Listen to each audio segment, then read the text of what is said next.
இப்போ இப்போ வந்து உங்கள் கடையில் இந்த எண்ணெயை தவிர மற்ற என்னென்ன ஐட்டங்கள்லாம் இருக்குது அதை பற்றி சொல்லுங்கள். எண்ணெய் தவிர பாக்கு மட்டை, தரமான மட்டை இருக்குது.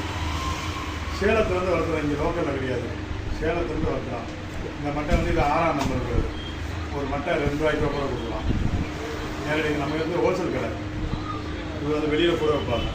ஓ, இந்த இது வந்து 6ஆம் நம்பர் இதுவா? 6ஆம் நம்பர். எவ்வளோ இது வந்து? இது வந்து 2 ரூபாய்க்கு கொடுக்கலாம் அவங்க மட்டை. ஒரு அட்டை. அடுத்த நிறையா வேணா ஒன்றே முக்கால் கூட கொடுக்கலாம். அடுத்த பிராண்ட் வந்து 8ஆம் நம்பர். 8ஆம் நம்பர். இதை வந்து 5 ரூபாய்க்கு கொடுக்கலாம். நிறையா வேணா 4 நம்பர் கூட கொடுக்கலாம். 200, 300, 400 வேணான்னா 4 நம்பர் கூட கொடுக்கலாம். இந்த மட்டை இது வந்து 12ஆம் நம்பர். 12ஆம் நம்பர் மட்டை வந்து சாப்பாடு, இந்த ரசம் ஊற்றி சாப்பிடுறது, கோயில் குளம், இந்த மாதிரி அன்னதானம் பெரிய பண்ணுறதுலாம் வாங்குவாங்க. இதனுடைய வந்து 6 ரூபான்னு கொடுக்கலாம். பெரிய இது வந்து 6 ரூபா கொடுக்கலாம். இது நல்லா இருக்கும். இந்த மட்டையும் தரமாகவும் இருக்கும்.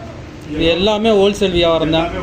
மற்ற கடைகளில் வாங்கினோம்னா இதோட ரேட்டு அதிகமாக இருக்கும். ரேட்டு கூட இருக்கும். இங்கே வந்து ரேட்டு கம்மியாக கொடுக்கலாம். இது ஒன்று. ரெண்டாவது இதனுடைய இது வந்து சேலத்துலேருந்து வருது. சேலம் மாவட்டம் இதை தயார் பண்ணி அங்கேருந்து நமக்கு அனுப்புகிறாங்க. நேரடி ஃபேக்ட்ரியிலேருந்தே உங்களுக்கு அனுப்புகிறாங்க. அவங்க வந்து அதெல்லாம் நம்ம இந்த வேலை குறைப்படி இதோட சுத்தமாக கிடைக்காது வெளியில் மட்டை. இந்த மட்டை